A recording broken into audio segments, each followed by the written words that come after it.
Okay, I guess we'll go ahead and get started there. Everybody else who's coming in any later than this can just catch the start on YouTube, right? Item number one, just like a quick public service announcement. Have any of y'all who aren't in calculus heard of Canopy? No. No. Canopy is a free movie streaming service, and I just thought like y'all should probably know about it now, since we're all stuck at home and we have nothing to do but to binge stuff to watch. It's kind of like Netflix or whatever, except it's free. And the movies on there are like movies you've heard of, movies that have been in theaters recently, but it has more of an educational and artistic slant to it because it's free with a library card or student ID, which means it's free to like literally everybody who doesn't want to pay for it. So as long as you have a library card, which if you don't have a library card, you can get a library card at your local library online. Just fill it out, get your library card information, and then you can make a Canopy account for free. And there's some pretty good movies on there like Moonlight and Lady Bird or whatever you haven't seen yet. Just thought you should know. And it's good like both for now and for college, right? Anyways, I was glad to see that I got, I think, about 11 of those free response questions turned in. Everybody else who hasn't done it, get it done and get it turned in so that I can give you credit for it. But I'd like to go over it now so that we can talk about the bits and pieces that go into answering this question correctly. Yeah? Yep. Okay. So in free response question number 2 here, and does everybody have it open? Yeah. Yeah, okay. I'm gonna go ahead and get into this.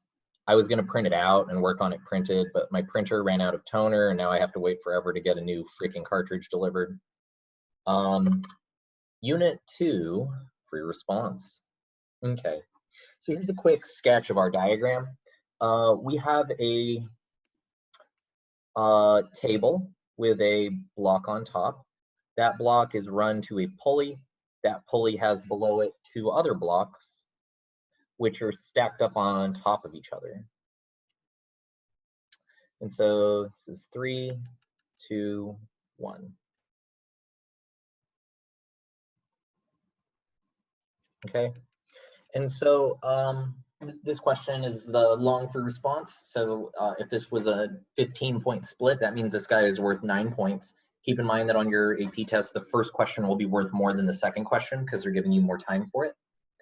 Block 1 is resting on the floor with block 2 at rest on top. If block 3 is at rest on a smooth table with negligible friction, and this is attached to block 2 by a string that passes over the pulley, the string and pulley have negligible mass. That's not going to affect our answer. That is actually kind of the opposite.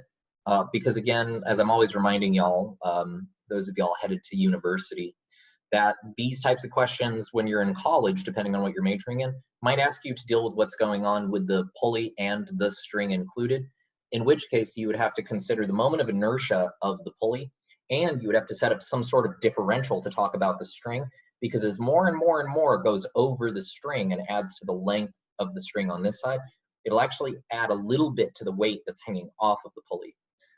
It sounds like hard stuff, but if you take these principles and 1 more year of mathematics, it's a problem that you too can solve at home.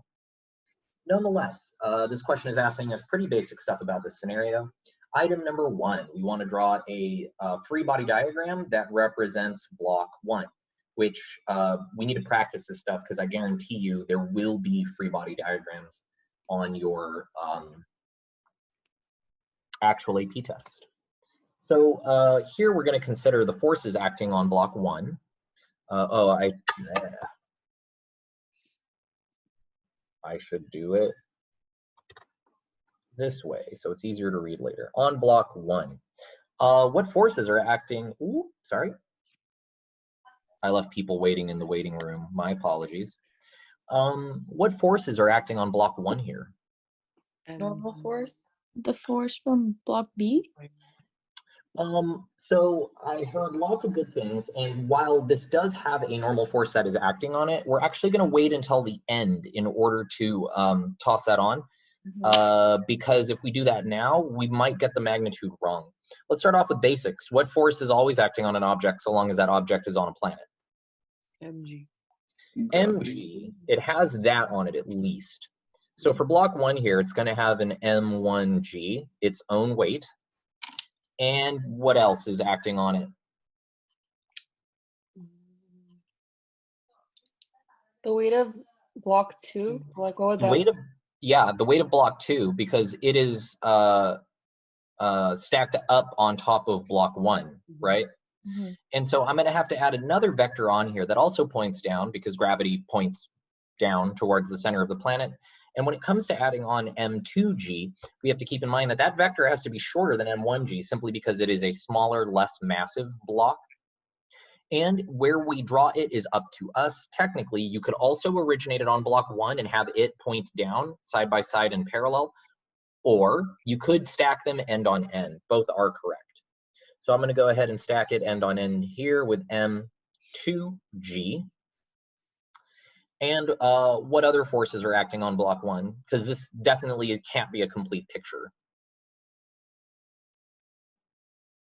Is there friction because it's like on the ground? Friction is only applied if two objects are rubbing against each other. So while technically there is a static frictional force acting on it, it's not a force which is driving motion, so we're not interested in that. Okay. Well, Mr. L, wait, did we mention the normal force or no? The normal force is what's missing here. And the reason why we know that there must be a normal force is the simple use of the phrase in the setup, at rest. If it's at rest, it's not moving and it's not accelerating. If it's not accelerating, the sum of the forces is 0. And so that means every single force on this free body diagram must be paired off with an equal and opposite force, such that all of these vectors add up to 0. So there is a normal force acting on it, and that's the floor pushing up on the block. How big is the normal force? How big would it have to be to make all of this add up to 0? As big as Negative the mg. M1, M2G. It has to be equal to the sum m1, m2g. So the normal force, whatever length that vector is, needs to be equal in magnitude to m1 and m2, so that this all adds up to 0. That's actually why they're giving you graph paper on all of the free body diagram questions, or I guess they would be if all of this stuff was printed out. This means for those of y'all asking at home during the free response section, you want that stuff to be to scale. Even though I'm a huge hypocrite and I have a ruler right here and I didn't use any of it. Or if you're not going to draw it to scale, make sure that you label something on there to signify the size. So we could say that this normal force is necessarily equal to negative m1g plus m2g, just to very clearly indicate we know that these are equal and opposite. Or if you were using that graph paper, I would make this a unit length of 2, a unit length of 1, so that then we could use all 3 blocks to make our normal force the same size. Okay, that's item 1. Item number 2. We want to draw a free body diagram for block 2 now.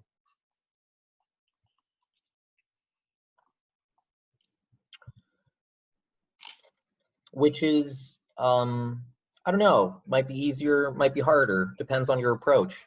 What forces are acting on block 2? Tension. mg. So I'll take that it has mg. So downwards, we have our m2g. This block has its own weight, okay? What else?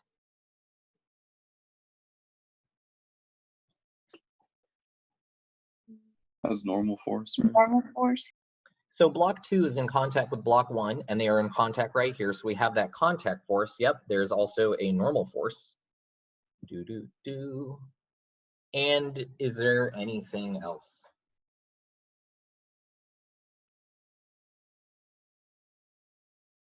I heard it at the top. Yeah, is it tension? Tension. So that's a really good question. Is there tension here, or is there not tension here? We can figure that out based on some of the language used in the question. So there is actually no tension here at all. And here's how I know that there cannot be tension here. At the top of the question, it said that this system was at rest, right? And the table on top had a negligible friction, which is to say there's no friction holding block 3 in place. If there was currently a tension on block 2, where else would there be a tension?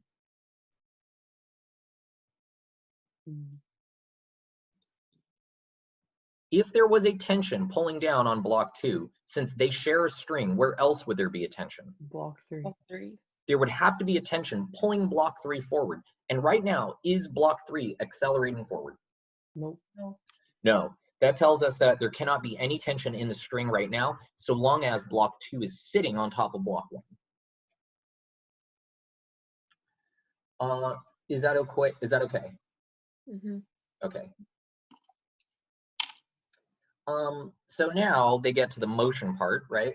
And in part 2 of the question, we delete block 1, right? So we just get rid of this, whoop, and this thing is allowed to be set in motion.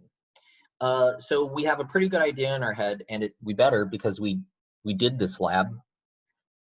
We have one block that goes off the pulley, one block on the table. We set it in motion, and what happens? What was the picture that we have in our head from doing that lab?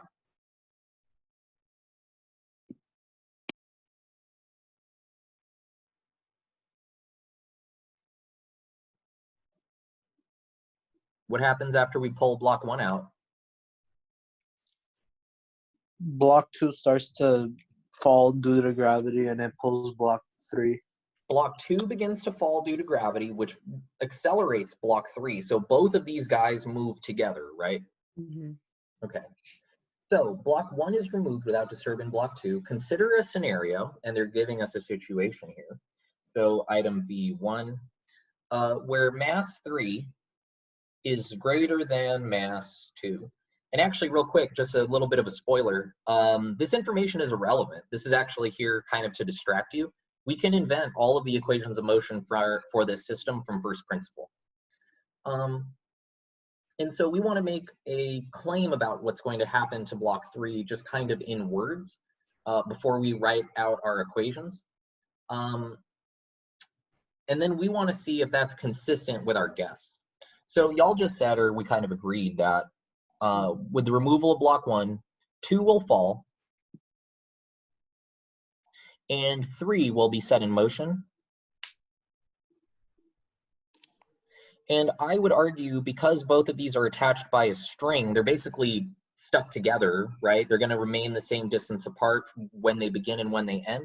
Mm-hmm. So I'm going to go ahead and even go so far as to assert, and this is the kind of specific bit to the answer that they'll want to see, set in motion with the same acceleration.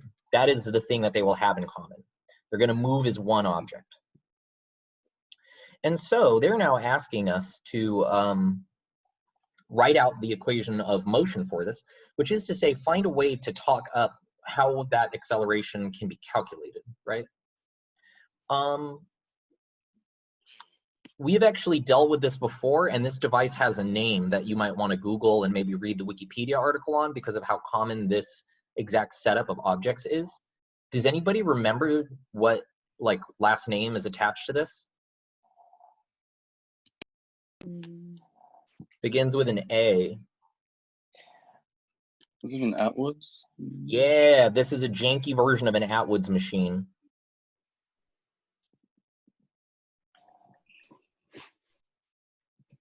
Kind of. And I only bring this up so that you can Google it in case you want to see like all of the wicked Atwoods machine problems that have been thought up over the years. Atwoods machine, but only kind of. An Atwoods machine has both of the weights freely falling with a pulley up above them, or all sorts of fun ones. And here's my favorite. This is a question I had to solve in graduate school. You have your first Atwoods machine on a pulley, right? But this mass right here is another pulley with 2 more Atwoods machines hanging off of it. So how does each one of those 3 masses move? Spoiler, it's not fun. But nonetheless, this is actually a simpler Atwoods machine question, because instead of the normal Atwoods machine where both objects are being pulled down by gravity, only this guy right here is being pulled down by gravity. So right now, let's go ahead and set up equations for both of these objects, and then we'll incorporate them by using Newton's second law so that we could get a real good satisfying answer. So we already have, I'm sorry, this is the free body diagram for before block 1 was removed. So to help guide our thinking, let's draw 2 more free body diagrams for what's going on in this system when block 1 is removed. So after block 1 is removed, what is the new free body diagram on block 2? Gravity. It has an M2G, and it also has what stopping it from falling at G? Well, it If has this, a 10 now. It has tension now. now it has tension. Now the string has come into play. And I know that the tension has to be smaller than the weight of the block no matter what, because when set in motion, the block is going to drop. Yep. And then for block 3, here we're going to have 3 forces. What are those 3 forces? Tension as well. Gravity. Tension and its weight.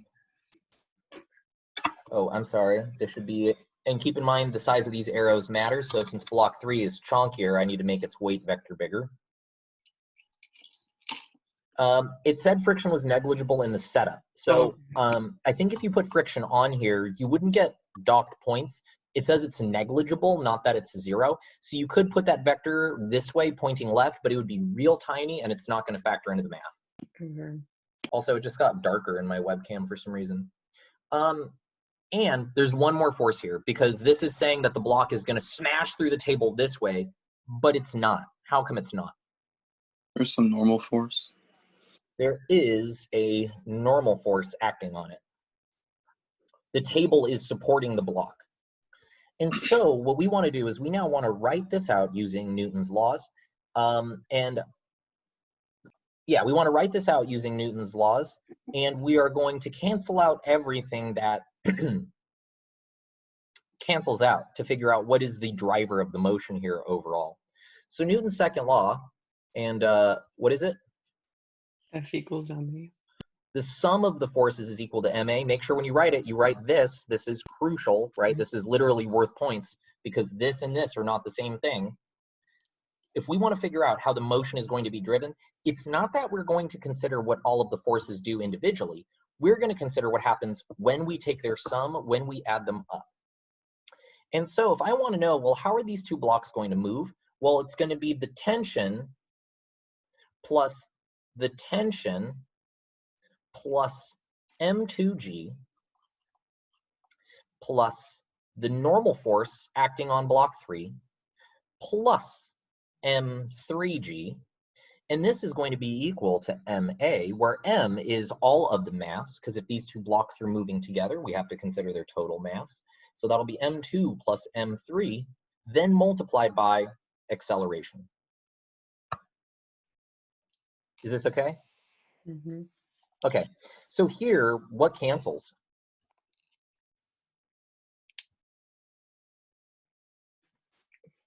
The M. M's.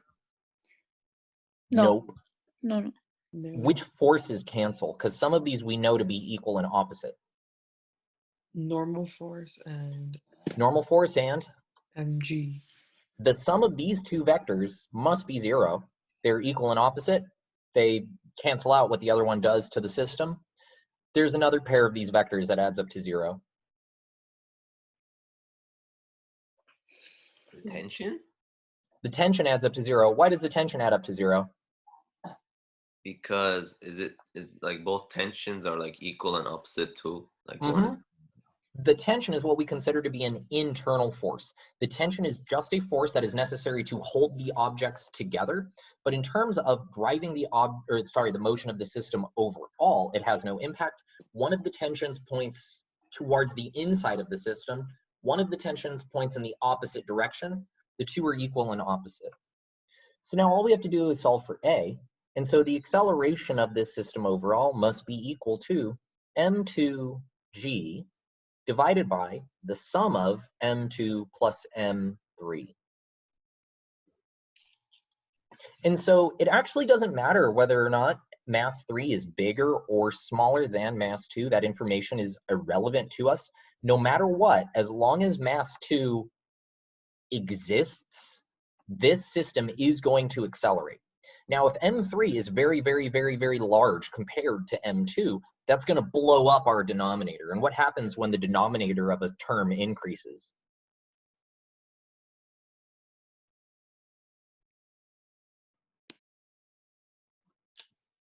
What happens to an overall term when the denominator increases? What would happen if I made mass 3 huge? Doesn't the whole acceleration get smaller? The whole acceleration gets smaller, and it can get smaller by a drastic amount. But here's like a thing I want you to picture in your head to imagine how absurd this statement is, but like what physics is telling us about the world. If you had one of the pyramids, right, like the Great Pyramid of Giza, you had that whole thing together on a frictionless surface, and then you tied that pyramid to a string, ran that string over a pulley, and on the other side of the pulley put my pen, it is going to move the pyramid. It's going to move it very, very, very slowly with a super tiny acceleration, because that acceleration would be equal to the mass of my pen divided by the mass of my pen plus the mass of the pyramid. So this number would be super tiny, but it will never be 0. No matter what, as long as mass 2 isn't 0, this acceleration also won't be 0. Is that okay? Yes. Okay. So based on the interpretation of this, item 3 is going to ask you to compare and contrast your responses. And so, because of the way that I answered this and this match, right? Because at the top I said, it doesn't matter, the greater than, less than is irrelevant. This is always going to be non-zero. But if you answered the first part wrong and you did this math correctly, if you say they disagree, you still get full credit for part 3. Isn't that weird? They ask you to assess your own thinking in this question. Yeah. Just Doesn't make that- sure, huh? Doesn't that like give you a worse chance because like you might get 2 questions wrong if you assess it wrong? No, I would think about it more like in these types of questions where they're asking you to think about what would go on in a laboratory, they are scoring you the exact same way I score your lab reports, where I don't care whether or not you got the quote unquote right answer. If you do your lab and you do your data and your data does not match your hypothesis, in your conclusion, which is the biggest chunk of points, you get full credit for that as long as you correctly analyze what your data says versus what your hypothesis says. Don't do that thing where you're just going to be like, oh yeah, I got it right because I think that's what I was supposed to do. Just answer it honestly, and the scoring guide is set up to reward you with full credit for doing that. Okay. Is that okay? Yep. It's a good question. Okay, and now, based on the fact that this is our acceleration equation, they ask us to do a quick sketch of velocity and acceleration, and I would assert that the acceleration graph is actually where we should start. So, what is the acceleration of this system over time? Isn't it constant? It is, and Yeah. let's go ahead and look at this equation. Is there time there? No. Is there time there? No. And neither of these include time. So the acceleration is a number times a number divided by a sum of 2 numbers. This is a constant. So the acceleration doesn't change. It's just a flat line constant. And like I yelled at y'all yesterday, what is the relationship between the graphs of acceleration and velocity?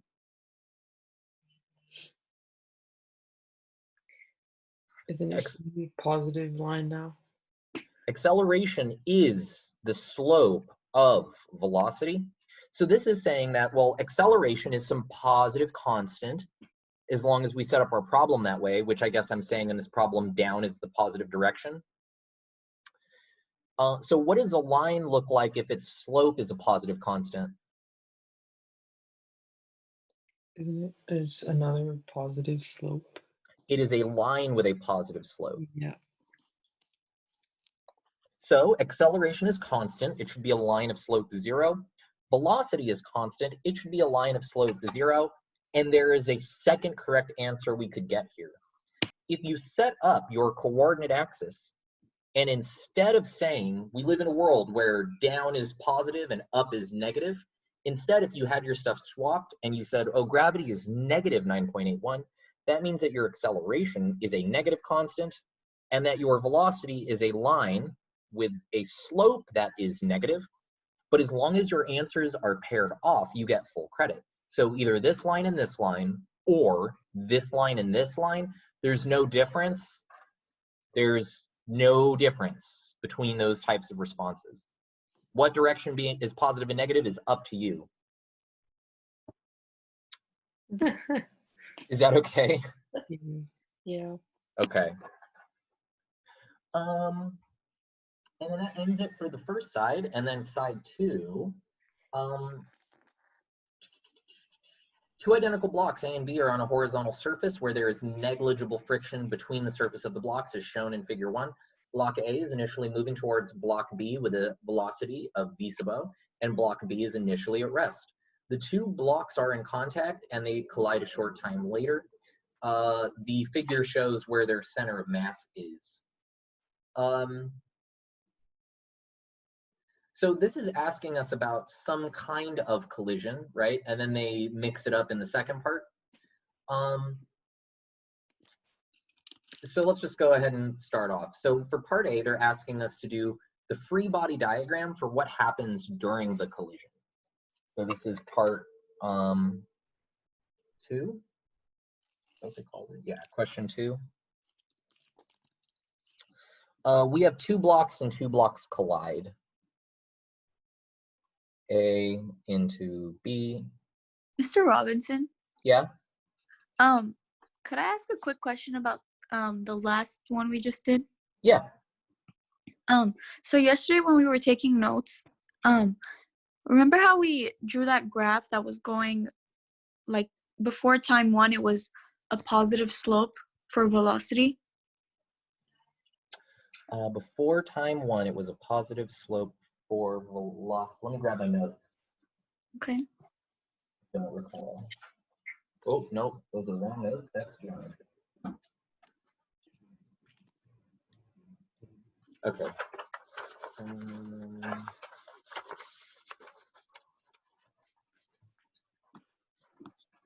Oh, 2 days ago. 2 days ago. Oh, Yeah. So these guys? yeah. Okay, what's your question? So if the velocity graph for the last question was a positive constant, wouldn't the acceleration one be a positive quadratic? No, you got it the other way around. The derivative of velocity is acceleration. Yeah. So here what it's saying is acceleration is a positive constant. So here the slope is a positive constant. Here the acceleration is 0. Here the slope of velocity is 0. Okay. So yeah. So here it's because I did it in this order instead of in this order. The slope of velocity is acceleration. So if acceleration is a positive constant, the slope is a positive constant. Okay. Is that okay? Yeah. Good. Thank you. I will figure out how to put those notes. Oh man, in pulling the notes out, I made a mess. Now I have to reorder all of them. Oh well. Hey, item number 2. These two blocks, they're gonna have an interaction and we're being asked to draw the free body diagram for the blocks at the moment of the interaction. So there's some easy forces we can toss on here real quick. These guys have weight. This guy also has a weight. They're not smashing through the table, so each one also has a normal force. This one also has a normal force, right? However, what are the other forces acting on these blocks at the moment that they impact? For block B, is it the force from block A, and then on block A, the equal but opposite force from block B? What Newton law are you imploring there? Third one. That is correct. So block A smashes into block B, and it wasn't moving, but after it gets knocked, it's going to move to the right. That should be a pretty good indicator that this right here is going to be F, and I'll just call it F. I won't give it a subscript, but it is going to act to the right.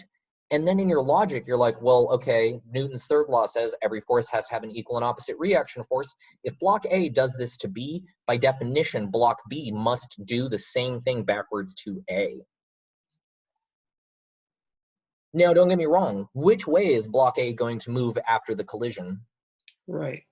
It's still going to keep moving to the right because these free body diagrams, they don't necessarily indicate, they don't indicate velocities. They indicate accelerations. So what this is saying is that block A was moving to the right really quickly before. This force will have an associated acceleration. And then after that, block A will keep moving to the right, but with a slightly smaller velocity. So is this like an inelastic collision? I don't think that information is given to us, which I think is interesting about this. They only give us information up until the moment of impact, and then they don't give us any more data. So it could be elastic, or it could be inelastic. The world may never know. Okay. Mr. Robinson? Yep. If you wrote the force on block A as negative, is that wrong? Oh, that would be fine. Okay. Yep. And also, is there a reason why the normal force isn't attached, or is that like? Oh no, it's just my handwriting's bad. Yeah. Oh, okay. Yeah. Okay. Thank you. Okay. So now question 2. And this question is about the motion of the center of mass, which is a really important thing for us to discuss real quick. What do y'all think? Does the center of mass speed up, slow down, or does it remain the same? Remains the same. That is the correct answer, but what's your reasoning? I wrote that because there was like no external forces. That is literally the correct answer. So Okay. it remains the same because there's no external forces. The only external force that was present here must have been applied before the problem started. That is to say that block A was already in motion. It had some velocity. So at some point, somebody pushed this guy, right? Mhm. But from that moment forward, this system basically just evolved mathematically over time. According to Newton's laws, there was no additional input from the outside world. And with no external forces, there can be no change in the center of mass position. We talked about this for like 1 second when, remember that lab we did with the 2 carts colliding? We had a version of it with, we had one version of it where the 2 carts hit with the magnet, and then we had another version where they hit with the magnets reversed so that they repel, right? Mhm. When we were doing the like setup lecture for that stuff, we looked at that animation in Phet. This one. Y'all remember this from the smartboard days 1,000 years ago when we had a smartboard? Yes. So this is describing more or less what is about to happen for this system. But look at this. This option right here is for the center of mass, which basically just describes the position where the masses multiplied by the distances to each side of the system would be equal. This is the point where if you connected the middle of these rods, the middle of these balls with a rod, you could place a finger there and it would balance perfectly. Notice it's bigger, it's closer to mass 2 because mass 2 is bigger. So when I set this in motion, watch the motion of the center of mass. One more time. Before they collide, right? It's moving to the right with a constant speed. Even at the moment of collision, that doesn't change and it just keeps moving to the right at constant speed. Is that okay? Yeah. And this fact is the same no matter what the mass is, no matter what the velocities are and what kind of collision it is. So even if it is inelastic, the center of mass can only change velocity or direction if there is an external force. Otherwise, its future is predetermined. For that question, is it okay if I wrote like the momentum stayed the same?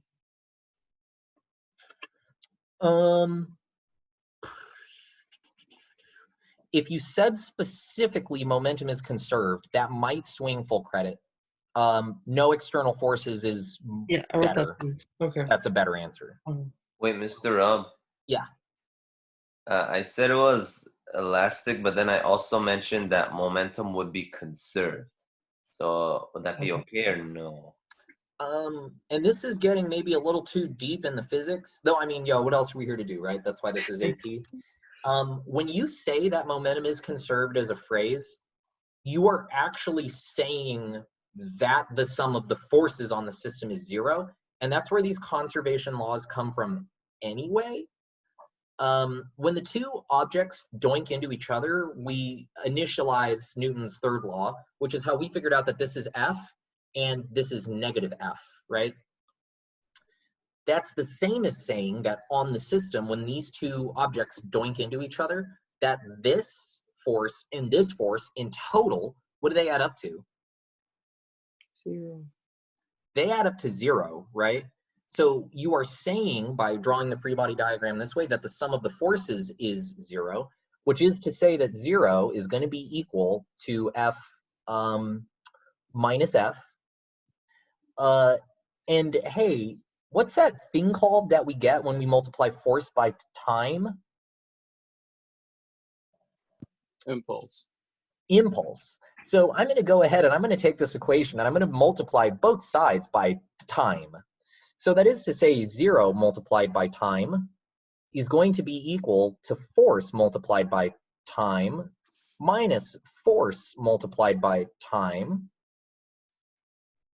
which is to say 0 is going to be equal to impulse 1 minus impulse 2.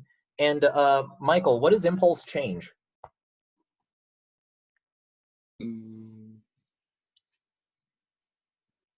Impulse is a change in? So with an M. It does. Momentum. Impulse is a change in momentum, while, yeah, P is equal to delta I, right? So an impulse is a change in momentum the same way that work changes energy. They're very similar ideas, and we'll talk about energy next week. But yo, this right here is the same as saying 0 is equal to the change in momentum of object 1 minus the change in momentum of object 2. So this is a really wild thing, but whenever you say, quote unquote, momentum is conserved, that is the same idea as saying the sum of the forces is 0. If you take Newton's laws and you multiply them by time, you get momentum conservation. So they're logically identical. This is why, like, when we talk about physics and it seems like we're doing all this different stuff, everybody's like, oh, Newton was the dude. Yeah, he's the one who figured it all out. Yeah, it's because Newton's laws actually have buried in them all of the other principles. Does that answer your question, Alex? Or did I dance around it? It was good answer. Oh, okay. Yeah, sometimes I ask questions during lectures that I feel like don't get answered. If I ever give an answer and it like doesn't seem to connect to exactly what you asked, just stop me, please. Okay, wait, yes. one more thing. I'm sorry. Yeah.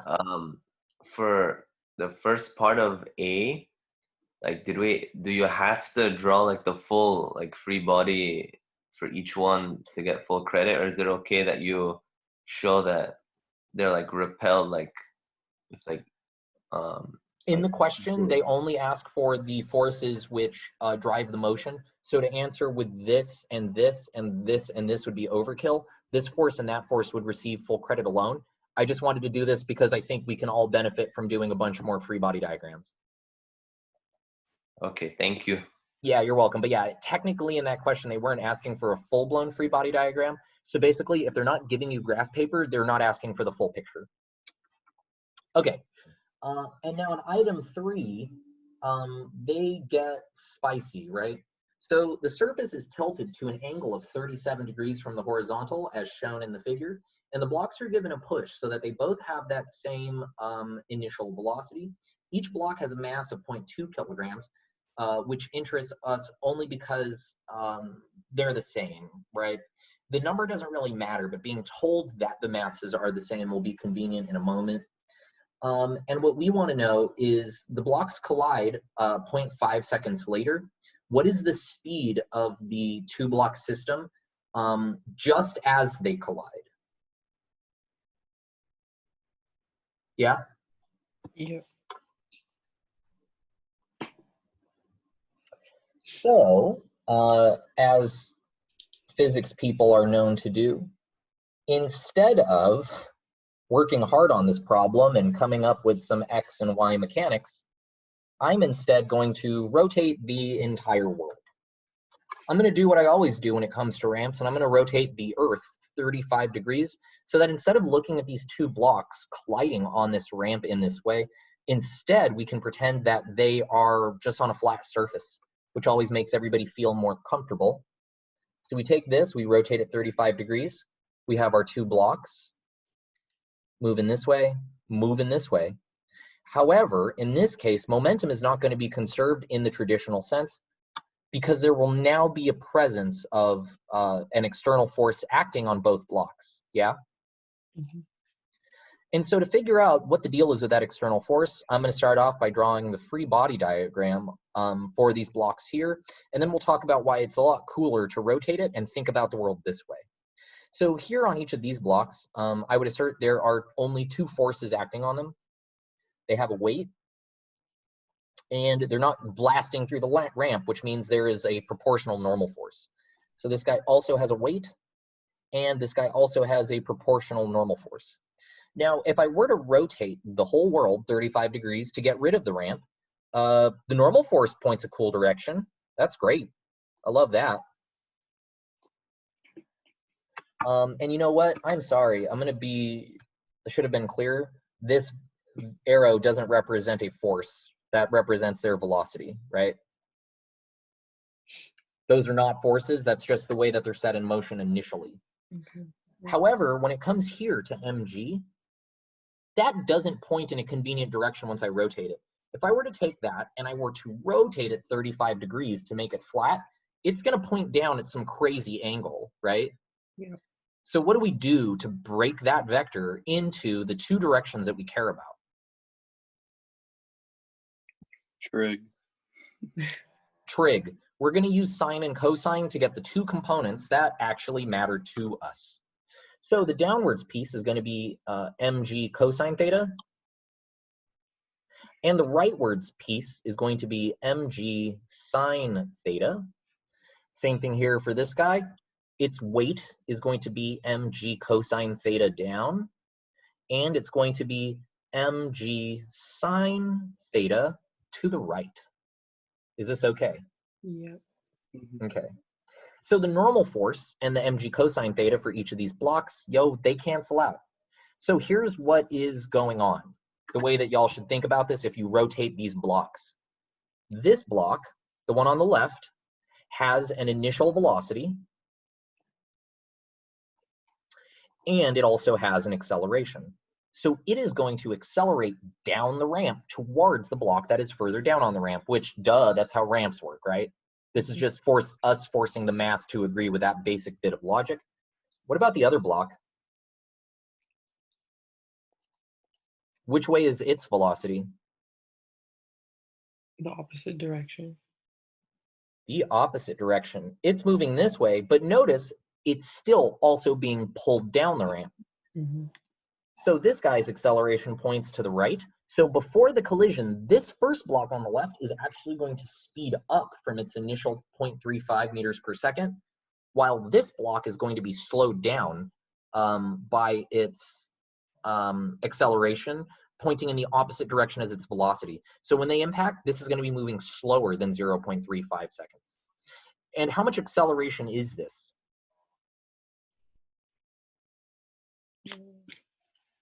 Was 9.81. If it was falling straight down, it would be exactly 9.81, but we're on a 35-degree angle ramp. 9.81 sine 35. Yep, so this acceleration for both of these is equal to g sine 35. This is equal to g sine 35.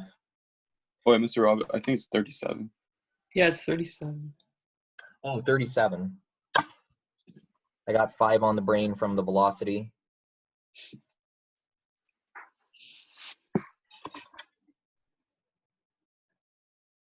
So to put this all together in the final numeric answer, luckily they tell us how many seconds later they collide. They collide 1/2 of a second later, right? Yep. You technically could solve the problem without being given this information. There's enough information here to calculate how much time it takes them to collide, but to get the time, you would be doing a lot of quadratics to get there. Nonetheless, we want to know that velocity of block A when they hit, what is it at the moment they collide? It's going to be equal to 0.35 plus the, meters per second, plus the acceleration, which is going to be 9.81 meters per second squared, sine 37 degrees, then multiplied by time, which is 0.5 seconds. And here's all that this equation is. This is just saying that the velocity is going to be equal to v sub o plus at. And then we'll give the exact same treatment to block B.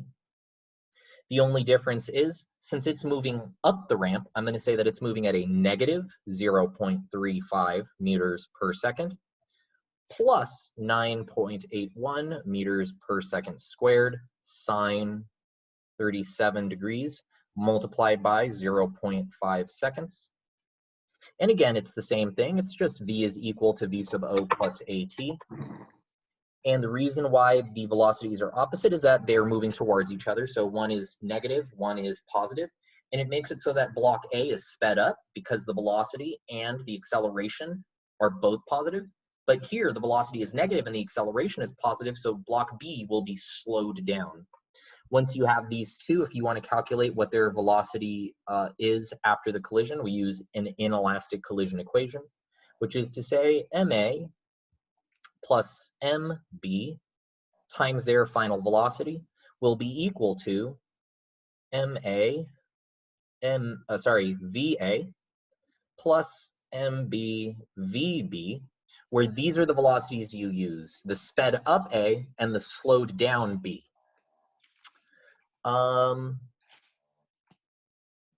Is this okay? I actually have a question for the first part that you did. Yes. Why didn't we multiply by like mg and just g? Oh, that's a great question. So I'm kind of doing a lazy step of math here. And all I'm saying is this is the force that will be changing the velocity of this block, right? Because this is A, B, A, B. I guess I did it without saying it.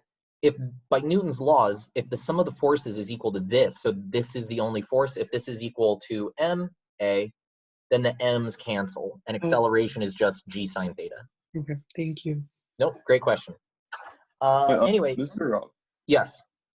for v sub b, is it fine if we did 0.35 meters per second minus 9.81 meters per second squared sine 37 times 0.5? Yes, so the way that I set up the problem is I said that going up the ramp is negative and going down the ramp is positive, and this has the nice effect of making gravity positive. Your answer is exactly the same, so long as you say that velocity A, so now you're saying going down the ramp is negative and going up the ramp is positive. This will all be the same except this is negative, which means gravity is now negative, so this would be minus minus, and still it will speed up A because the number will get bigger. And then down here, velocity B is now the positive one because it's going up the ramp, and gravity is the negative one, so it'll be a positive minus a negative, but it will still make velocity B smaller. And then by the time you get down here, the same answer will come out, except it'll be negative instead of positive. Oh, all right.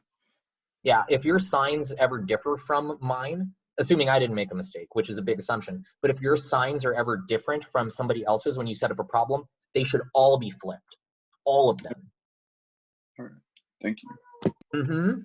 Yeah, these are all like really big brain questions that take complicated answers. And actually this one was I think my favorite. Yeah, this is something that they don't pull the curtain back on the physics of this until you're at least a junior in college. But yeah, man, Newton's laws are actually the things that make momentum and energy both conserved. But hey, anyway, we're a minute over time. Y'all have a nice weekend. I'm not going to stack anything on for this weekend. All that is going to be up there is that video about projectile motion. Watch that. Give me a 250-word outline of it, and we'll get back to review on Monday. Yeah? Okay. Wait, Mr. Rob? Yeah. Did we do B1 or BI?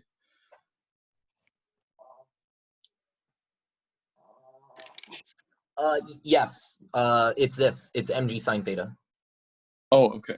Oh, I just didn't note it out. But at the moment that it shows them on the ramp when they're separated, the only external force acting on them is the amount of weight they have in the direction of the ramp.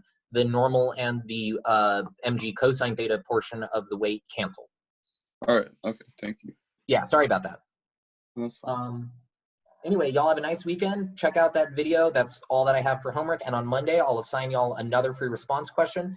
And we'll be doing our like big holistic look at Newton's laws, how we want to think about them, how we want to apply them. Y'all have a nice weekend, and I'll see you Monday. Peace. Thank Rob. you. Peace, y'all. Miss Rob. Yeah. I have a question real quick. So, you know, I told you that I ordered the parts for my new computer. So far what I got is like what's arrived. I got the CPU, which is the Ryzen 9 3900X. The motherboard came yesterday, or sorry, the day before. It's a Gigabyte X570 mini ITX board. Oh, And I have then- the same board. Really? The Pro Yeah. Wi-Fi? No. Oh, mine's the X570 Aorus Pro Wi-Fi. Okay. And then my SSD came. So it's a M.2 1 terabyte SSD. So you're waiting on RAM and your power supply? Actually no, I'm waiting on RAM and the case because the case comes with the power supply and an AIO water cooler already built in. That's cool that it comes with the water cooler built in. I'm always suspicious of pre-built-in power supplies. They tend to be sucky. Yeah, luckily though, it's made by NZXT and normally most of their products are really good quality. Like I have an NZXT case now, but it's a 650 watt fully modular. It's a full size ATX power supply too for a mini ITX build. Yeah. Tight. Well, have fun putting that together. When you're done, send me a picture of the build. I will. The only problem is the case isn't in stock right now, so I have to wait for that. Dude, just build it in a cardboard box. Take it easy, man. You too. Bye. Bye.